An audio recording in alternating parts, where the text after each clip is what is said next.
Welcome to Kishore academy. آج اس video میں ہم ایم اے انگلش لٹریچر اور بی اے لٹریچر کا ایک جو پلے ہے ڈرامہ اوتھیلو، اس کا اردو ٹرانسلیشن جو سمری ہے وہ ڈسکس کریں گے۔ شیکسپیئر نے یہ ڈرامہ لکھا ہے اوتھیلو، اس پلے کا نام بھی اوتھیلو ہے اور اس کا جو مین کریکٹر ہے اس کا نام بھی اوتھیلو ہے۔ اس ڈرامہ کا جو پس منظر ہے وہ اٹلی کا شہر وینس ہے۔ وینس کا جو رکن بلدیہ برانٹیو وہاں کا جنرل ہے، اس کی بیٹی جو ہے ڈیسٹمونا وہ بہت خوبصورت تھی۔ اس کے حسن اور باپ کے جاہ و حشمت کے سبب اس کے بے شمار طلبگار تھے، لیکن بجائے وینس کے کسی گورے ہم وطن کے وہ اپنے باپ کے منظور نظر ایک حبشی کو دل دے بیٹھی۔ اس کا انتخاب اوتھیلو گو سیاہ فام تھا، لیکن شجاعت کے ہر مروجہ معیار پر پورا اترتا تھا، بریو تھا۔ یہ یہاں وینس آ جاتا ہے۔ ترکوں کے خلاف بے شمار مارکوں میں قائدانہ صلاحیتوں کا مظاہرہ کرنے پر اسے وینس کی افواج کا سالار بنا دیا گیا۔ ریاست میں اسے وقی مرتبہ حاصل تھا اور عام شہری بھی اس کی عزت کرتے تھے۔ اوتھیلو نے زندگی کے نشیب و فراز بڑے قریب سے دیکھے تھے۔ اس کا سارا جو لائف تھی وہ جنگوں میں گزری تھی۔ He was a born soldier, brave man. جب وہ اپنے مارکے اور سرگزشت بیان کرتا تو ڈیسٹمونا سراپا محیط ہو جاتی۔ ہوا یہ تھا کہ روڈریگو اسے اپنے گھر بلایا۔ یہاں پر اوتھیلو کی ملاقات ڈیسٹمونا سے ہوئی، اس کی بیٹی سے، اور پھر جب اس کے بہادری کے قصے سنے نے تو وہ اس کی محبت میں گرفتار ہو جاتی ہے۔ خود ڈیسٹمونا کا باپ برانٹیو بھی اس کے جو بہادری تھی اس کو وہ ایکسیپٹ کرتا تھا۔ اسے غلام بنا کر بیچا جانا، ملک ملک کی خاک چھاننا اور ایک کے بعد دوسری مصیبت سے نبرد آزما ہونا، مسلسل پیج در پیج مارکوں میں وحشی قبائل سے ٹکرانا، یہی اس کی داستان حیات تھی۔ اب ڈیسٹمونا کی نو عمری اور رومانیت اس سے زور تخیل سے اوتھیلو کی داستانوں میں اس کی ہم رکاب کر دیتی، یعنی کہ وہ کم عمر تھی، اس کی محبت میں گرفتار ہو گئی اور وہ خود کو اس کے ساتھ دیکھنے لگی۔ وہ اس کے مصائب پر آنسو بہاتی، مصیبت ٹل جانے پر سکھ کا سانس لیتی۔ رفتہ رفتہ یہ ہمدردی، شناسائی اور پھر محبت میں بدل گئی۔ اوتھیلو اور ڈیسٹمونا کا عہد و پیمان خفیہ نکاح پر منتج ہوا۔ اب وہ جانتی تھی کہ اس کا باپ نہیں مانے گا۔ کیوں؟ کیونکہ اوتھیلو ایک سیاہ فام تھا، تو ریشیل ڈفرنس کا بھی کویسچن پیپر میں آ جاتا ہے۔ اگرچہ ڈیسٹمونا کے باپ برانٹیو نے اسے کافی آزادی دے رکھی تھی، لیکن کسی ہم نسل اور ہر مرتبہ نوجوان کی بجائے اوتھیلو کے انتخاب نے اسے شرر کر دیا، حیران کر دیا۔ شادی کے منظر عام پر آنے کے بعد برانٹیو نے کونسل میں استغاثہ کیا، یعنی کیس فائل کیا کہ اوتھیلو نے اس کے اعتماد کو بھی دھوکہ دیا ہے اور پھر اس شادی کو باپ کی رضامندی بھی حاصل نہیں، چنانچہ اسے منسوخ کیا جانا چاہیے۔ اتفاق سے انہی دنوں قبرص یعنی سائپرس پر ترکوں کے حملے کی خبر آئی۔ مقابلے کے لیے سب کی نظر انتخاب اوتھیلو پر ٹھہری، چنانچہ وہ دو حیثیتوں سے جو وہاں پہ جیوری تھی مجلس کے روبرو حاضر ہوا۔ ایک جلیل القدر منصب یعنی افواج کے سپہ سالار کا امیدوار تھا اور ساتھ ہی سے برانٹیو کے استغاثہ کا بھی جواب دینا تھا۔ مجلس میں برانٹیو کا دعویٰ غیر منطقی، جذباتی، دھند میں ملفوظ اور غیرت و غضب کی تاریکی لیے ہوئے تھا، یعنی وہ بالکل غصے میں تھا اور اس نے کوئی لاجیکل بات نہیں کی تھی۔ دوسری طرف اوتھیلو کا جواب صاف، سادہ اور مبالغہ رئیس پاک ٹھوس دلائل پر مبنی تھا۔ اس کی بیوی یعنی برانٹیو کی بیٹی نے اوتھیلو کے حق میں مجلس کے روبرو بیان، یعنی ڈیسٹمونا نے وہاں مجلس کے سامنے بتایا کہ میں نے خود اپنے خامند کو چنا ہے، مجھے اپنے خامند سے وہی محبت ہے جو میری والدہ کو میرے والد سے تھی۔ برانٹیو نے مایوس ہو کر شکست تسلیم کر لی اور بیان دیا کہ میں اپنی بیٹی کو اس شخص کے حوالے کرتا ہوں، یہ حد سے زیادہ آزادی کا نتیجہ ہے جو میں نے اپنی بیٹی کو دے رکھی تھی، شکر ہے کہ میری کوئی اور بیٹی نہیں ورنہ مجھے اسے قید میں رکھنا پڑتا۔ تو یہ غصے پر مبنی اس کا ڈائلاگ تھے۔ اوتھیلو نے مجلس پر ثابت کر دیا کہ وہ ایک آزمودہ کار مرد میدان ہے اور اس کی بیوی کی موجودگی بطور جنرل اس کی صلاحیتوں پر کوئی منفی اثر مرتب نہ کرے گی۔ چنانچہ اسے ڈیسٹمونا کو اپنے ساتھ قبرص لے جانے کی اجازت مل گئی، لیکن وہاں لڑائی کی نوبت نہ آئی کیونکہ خبر ملی کہ ترکوں کا بیڑا طوفان کے باعث منتشر ہو گئے ہیں۔ اگرچہ میدان کارزار کی آزمائش ٹل گئی، لیکن اب اسے اپنوں کی کینہ و عداوت کا سامنا کرنا تھا۔ تو یہاں تک سٹوری ہے اوتھیلو کی شادی ڈیسٹمونا سے کیسے ہوئی، اور ڈیسٹمونا کے باپ نے جو مخالفت کی تھی برانٹیو نے اوتھیلو کی، اس نے اس کو بھی اس چیلنج کو مینفلی ایکسیپٹ کیا اور اس کا جواب دیا اور یہ دونوں رہنے لگ گئے. اور جو سائپرس میں وار کے لیے آ رہے تھے اٹیک کے لیے اس پہ وینس پہ, وہ طوفان کی وجہ سے وہ بیڑا ٹل گیا. اب فلورنس کا رہنے والا عاشق مزاج, خوش اتوار اور مائیکل کیسیو تھا. جنرل اوتھیلو کا عزیز دوست تھا یہ, یعنی اوتھیلو اور کیسیو کی آپس میں دوستی تھی. اس کے باعث اوتھیلو کی طرف کی مائل با عمر سیدھا شوہر اپنی بیویوں کے متعلق بدگمان ہو سکتے تھے, لیکن پرلے درجے کا شریف اوتھیلو شک اور حسد جیسی رذائل حرکات سے کوسوں دور تھا. یعنی اس میں یہ بات کلیئر ہو جاتی ہے کہ اوتھیلو بائی نیچر شکی یا حسد کرنے والا نہیں تھا, اور جو کیسیو تھا اس کا دوست, وہ اس کی بیوی ڈیسڈیمونا کا بھی دوست تھا, اور کئی دفعہ جو اوتھیلو نے پیغام ہے وہ اس کے تھرو بھیجا تھا, اور کیسیو اس کا رازدار بھی تھا اوتھیلو کا. کم کو اوتھیلو اس کی زبانی اپنی محبت کا اظہار کرتا رہا تھا. چنانچہ کیسیو اور ڈیسڈیمونا میں ایک طرح کی بے تکلفی تھی, دوستی تھی. اوتھیلو نے حال ہی میں اسے اپنا نائب مقرر کیا تھا, یعنی اوتھیلو نے کیسیو کو لیوٹیننٹ بنا دیا. اب یہ بات جو اس سٹوری اس پلے کا ولن ہے ایاگو, اسے پسند نہیں تھی. ایاگو کیسیو سے زیادہ ایکسپیرینس تھا اور وہ سمجھتا تھا کہ لیوٹیننٹ کے درجے پر مجھے ہونا چاہیے تھا, لیفٹیننٹ کے, لیکن اسے لیفٹیننٹ نہیں بنایا گیا. اوتھیلو کی فوج میں ایک شخص ایاگو بھی تھا جس کی مدت ملازمت کیسیو سے زیادہ تھی. وہ اوتھیلو کا نیابت کا اپنا حق سمجھتا تھا, یعنی لیفٹیننٹ اس کو بننا چاہیے تھا. وہ اکثر کیسیو کے ساتھ تان و تشنیع کے لہجے میں گفتگو کرتا کہ علوم حرب یعنی جنگی فن پر اس کی معلومات نوخیز لڑکیوں سے زیادہ نہیں. ایاگو کے دل میں ایک بے بنیاد شک یہ بھی تھا کہ اوتھیلو کے اس کی بیوی کے ساتھ مراسم ہے, یعنی کیسیو کے ریلیشن ہے ڈیسڈیمونا کے ساتھ ناجائز, یہ اس کو شک تھا. اس نے اپنے سازشی دماغ میں انتقام کا منصوبہ بنایا. انتقام کس سے لینے لگا ہے وہ؟ اوتھیلو سے. اس نے اوتھیلو اور ڈیسڈیمونا کی زندگی کو تباہ کرنے کا فیصلہ کیا. چال باز ایاگو نفسیات کا نباز تھا, یعنی وہ ہیومن سائیکالوجی کو سمجھتا تھا. وہ جانتا تھا کہ ذہنی اور روحانی اذیتوں میں سخت ترین وہ شک ہے جو خاوند کے ذہن میں بیوی کی وفاداری کے متعلق پیدا ہوتا ہے. اسے کوئی پرواہ نہ تھی کہ اس کی سازش کیا گل کھلاتی ہے اور کیسی اوتھیلو کی جانوں پر کیا گزرتی ہے.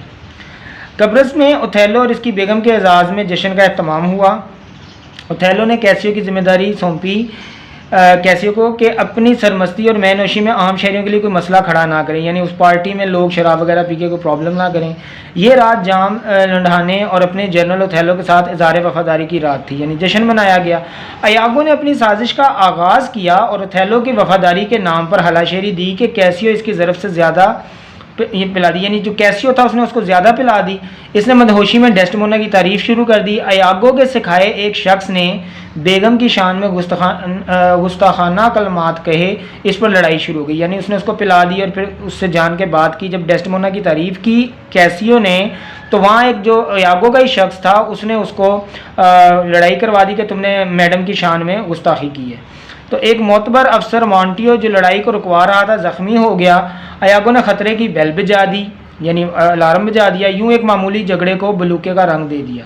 گھنٹی کی آواز سن کر اوتھیلو ہتھیار لگائے موقع پر پہنچ گیا. اس اثنا میں کیسیو کا نشہ اگرچہ کم ہو گیا تھا لیکن اتنا ضرور باقی تھا کہ وہ شرمندگی پر غالب نہ آ سکا. چنانچہ اس نے اوتھیلو کے سوالات کا جواب دینے کی بجائے چپ سادھ لی. اوتھیلو نے ایاگو سے پوچھا, اس نے جان بوجھ کر ایسا انداز اختیار کیا گویا وہ کیسیو کا قصور چھپا رہا ہو, لیکن ساتھ ہی اس نے کیسیو کو نہ صرف قصوروار ٹھہرایا بلکہ رائی کو پہاڑ بنا کر پیش کیا. یعنی ایاگو نے خود یہ سارا سین کریٹ کیا, اور جب اوتھیلو آیا تو اس نے ویسے تو دکھایا کہ وہ کیسیو کی صفائی پیش کر رہا ہے, لیکن حقیقت میں اس نے اوتھیلو کو کیسیو کو قصوروار ٹھہرا دیا اوتھیلو کے سامنے. اوتھیلو قواعد و ضوابط کا پکا تھا, پابند تھا. کیسیو کو عہدے سے معزل کر دیا گیا, یعنی کیسیو کو ڈسمس کر دیا گیا. یہ ایاگو کی پہلی فتح تھی. تو اس پلے میں ایاگو کو ایک کننگ اور شارپ ولن قرار دیا گیا ہے. اس نے یہ سارا پلان اس کا تھا. اس نے اوتھیلو کے دل میں شک کا بیج بویا. کیسیو اب بھی ایاگو کی چال نہ سمجھ سکا اور اسے مشورہ کا طالب ہو کر جنرل کی خفگی کس طرح کم کی جائے. یعنی اب کیسیو ایاگو کی چال نہ سمجھ سکا اور ایاگو کے پاس ہی مشورہ لینے چلا گیا. ایاگو نے مشورہ دیا کہ وہ ڈیسڈیمونا کی معاونت طلب کرے, یعنی وہ اس کی فرینڈ ہے اور اوتھیلو بھی اس کا فرینڈ ہے, تو تم ڈیسڈیمونا کو کہو کہ اوتھیلو تمہیں دوبارہ عہدے پر بحال کرے. اوتھیلو اپنی بیوی کی بات نہ ٹالے گا. ڈیسڈیمونا نے نہ صرف کیسیو کی سفارش کی بلکہ اڑ گئی کہ سزا قصور سے کہیں زیادہ دی گئی ہے اور اسے جلد از جلد بحال ہونا چاہیے. جذبات میں آ کر وہ کہہ بیٹھی کہ اسے پرسوں تک بحال کر دو. یہ تمہاری محبت کا امتحان ہے۔ اوتھیلو بھی مان گیا کہ میں اسے ضرور بحال کر دوں گا، صرف اتنا کرو کہ مدت پر زور نہ دو، یہ مجھ پر چھوڑ دو۔ ادھر کیسیو اپنی بلا نوشی اور بے قابو ہو جانے پر پشیمان تھا، اسے سمجھ نہ آتی تھی کہ اپنے سپہ سالار سے کس طرح معافی کا خواستگار ہو، طلبگار ہو۔ جب ایاگو اور اوتھیلو ڈیسڈیمونا کے کمرے میں آئے تو کیسیو ایاگو کی نصیحت کے مطابق بیگم صاحبہ سے درخواست کر کے نکل رہا تھا۔ ایاگو نے گو دبی زبان میں لیکن اوتھیلو کو سنانے کے لیے کہا، میں پسند نہیں کرتا۔ ٹھیک ہے، اس وقت اوتھیلو نے اس نعرے پر دھیان نہ دیا، یعنی جان کے ایسا جملہ کہا کہ اوتھیلو کے دل میں شک پیدا ہو۔ بعد ازاں ایاگو نے اوتھیلو سے پوچھا کہ آیا کیسیو شادی سے پہلے ان دونوں کی محبت سے واقف تھا؟ اوتھیلو نے اس بات میں جواب دیتے ہوئے کہا، وہی تو پیغام رسانی بھی کرتا رہا ہے۔ اس پر ایاگو نے مانی انداز میں کہا، جبھی ابھی اوتھیلو ایاگو کے پہلے کلمات بھی یاد آئے۔ وہ ایاگو کو صاف گو اور دیانتدار شخص خیال کرتا تھا۔ اوتھیلو جو تھا ایاگو پہ بھی اعتماد کرتا تھا۔ اس نے اصرار کیا کہ وہ سب کچھ صاف صاف کہہ ڈالے۔ یہاں بھی ایاگو انسانی نفسیات کا ماہر ہونے کی وجہ سے اپنی گہری واقفیت کام میں لاتے ہوئے اس نے تجسس کے جذبے کو ہوا دیتا ہے کہ مجھے افسوس ہوگا اگر میرے نامکمل مشاہدے سے جناب کے اطمینان قلب میں فرق آ گیا۔ نیک ناموں کو محض شبہ میں بدنام کرنا مناسب نہیں، آپ فی الحال شبہات کو نزدیک نہ آنے دیں۔ یہ فیمس کوٹ ہے اس ناول کا کہ O my lord beware of jealousy, کہ جیلسی سے دور رہیں۔ اب انسانی دماغ کی یہ نیچر ہے کہ اسے جس چیز سے دور رہنے کو کہا جائے وہ اس کے دماغ میں گھر بنا لیتی ہے۔ اوتھیلو بھی کہتا ہے کہ گو اس کی بیوی خوش مزاج ہے لیکن اس کی عفت و ماب ہونے میں کوئی شک نہیں۔ اوتھیلو اپنی بیوی سے پیار کرتا تھا، اس پہ ٹرسٹ کرتا تھا، وہ ایک سمپل پرسن تھا، لیکن ایاگو جو تھا وہ ایک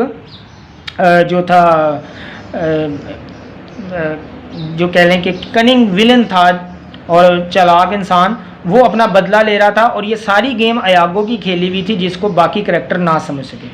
یہاں ایاگو اپنا منصوبہ آگے بڑھاتے ہوئے کہا کہ میں اپنے ہم وطن اٹلی کی عورتوں کو اچھی طرح جانتا ہوں، زیر آسمان ہزاروں باتیں ایسی کرتی ہیں کہ خامد ان سے بے خبر رہتے ہیں۔ بیگم صاحبہ بھی وہی ہیں کہ اپنے باپ کو دھوکہ دیا اور اس یقین دلاتی رہی کہ اس پر جادو ہوا ہے۔ جو عورت اپنے باپ کو دھوکہ دے سکتی ہے شوہر کو کیوں نہیں دے سکتی؟ مجھے معاف کیجئے، اس وقت میں کھری کھری کہہ رہا ہوں۔ اوتھیلو کے دل میں اٹھتے وسوسوں کی توقیت دینے کے لیے اس نے مزید کہا کہ ابھی کیسیو کو بحال نہ کریں اور دیکھیں کہ کن التجاؤں سے وہ اس کی سفارش کرتی ہے۔ یعنی اس نے ایک تو اٹلی کی عورتوں کے بارے میں بتایا کہ وہ اس طرح کی ہیں، دوسرا اس نے کہا کہ جو عورت یعنی ڈیسڈیمونا نے اپنے فادر کے اگینسٹ اوتھیلو سے شادی کی تھی۔ اب یہ ایک علیحدہ کیس تھا لیکن ایاگو نے اس کو اس رنگ میں پیش کیا کہ جو عورت اپنے باپ کو دھوکہ دے سکتی ہے وہ تمہیں بھی دھوکہ دے سکتی ہے، تو تم ایسا کرو اوتھیلو کہ ابھی کیسیو کو اپنی جاب پر بحال نہ کرو اور پھر دیکھو کہ کیا ہوتا ہے۔ آگے کیا ہوا جی؟ گو اوتھیلو نے ایاگو سے وعدہ لیا کہ جب تک ٹھوس ثبوت نہیں مل جاتا وہ اپنی بیوی کے کردار پر شک نہ کرے گا، لیکن اس کا اطمینان قلب رخصت ہو گیا، وہ بے چین ہو گیا، دوائیاں بھی اسے نہ سلا سکیں، جنگی ہتھیاروں اور ایسے دوسرے مشاغل سے اس کا دل ہٹ گیا۔ آخر جھنجھلا کر اس نے ایک دن ایاگو کی گردن دبوچ لی کہ اس کی بیوی کی پاک دامنی کا ثبوت دے۔ اس پر ایاگو نے اوتھیلو سے کہا کہ آیا اس نے اپنی بیوی کو کوئی سرخ رومال تحفے میں دیا تھا؟ جواب ہاں میں ملنے پر اس نے بتایا کہ وہی رومال اب کیسیو کے پاس ہے۔ اوتھیلو پر وحشت طاری ہو گئی، رومال اس کی بے وفائی کا ثبوت بنا اور اوتھیلو نے اپنی بیوی کا گلا گھونٹ کر مار دیا۔ اب وہ رومال ایاگو نے اپنی بیوی کے تھرو ڈیسڈیمونا سے چرایا اور چرانے کے بعد اس نے ایاگو کو دیا، اور جب وہ ایاگو کو دینے آئی تو وہاں پہ اوتھیلو موجود تھا۔ اس طرح سے ایاگو نے اس رومال کو ثبوت کے طور پر پیش کیا اور اوتھیلو نے جا کے اپنی بیوی کو مار دیا۔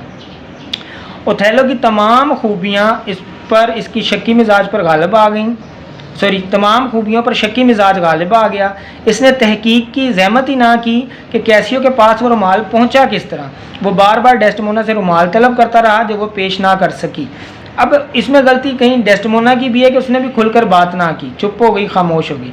دراصل وہ رومال ایاگو نے اپنی بیوی کی وساست سے اڑا لیا تھا۔ اس نے اپنی بیوی کو لالچ دیا کہ